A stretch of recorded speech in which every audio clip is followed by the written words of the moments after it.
Ready? Start.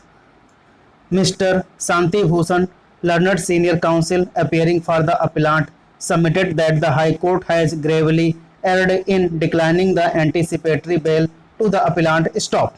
He submitted that Section 438 CRPC was incorporated because sometime influential people try to implicate their rivals in false cases for the purpose of disgracing them or for other purpose by getting them detained in jail for some days. Stop.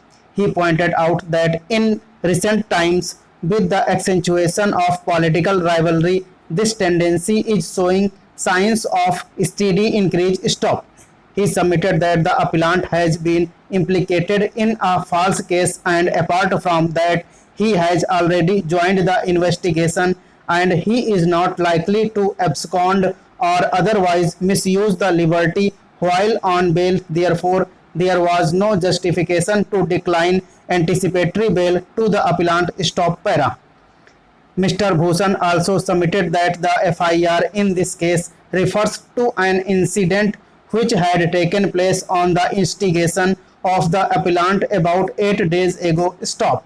According to him, proper analysis of the averments in the FIR leads to irresistible conclusion that the entire prosecution story seems to be a cock and bull story and no reliance can be placed on such a concocted version. Stop.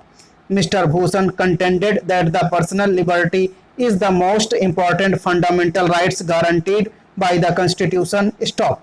He also submitted that it is the fundamental principle of criminal jurisprudence that every individual is presumed to be innocent till he or she is found guilty. Stop.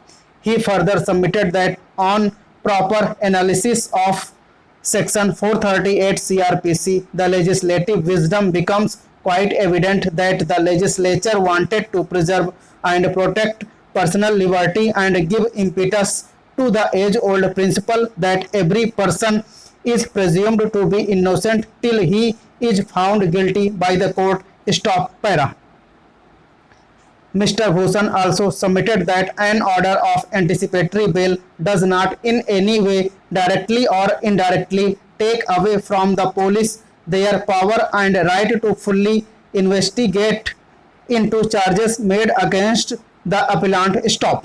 He further submitted that when the case is under investigation, the usual anxiety of the investigating agency is to ensure that the alleged accused should fully cooperate with them and should be available as and when they require him. Stop.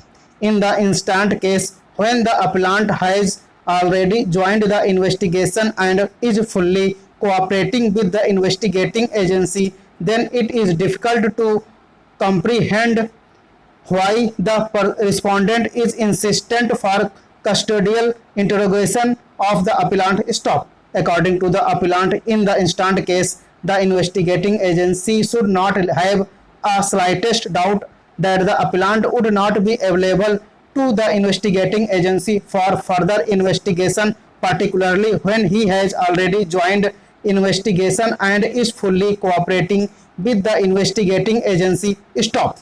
Mr. Bhushan also submitted that according to the General Clauses Act 1897, the court which grants the bail also has the power to cancel it and the grant of bail is an interim order. Stop.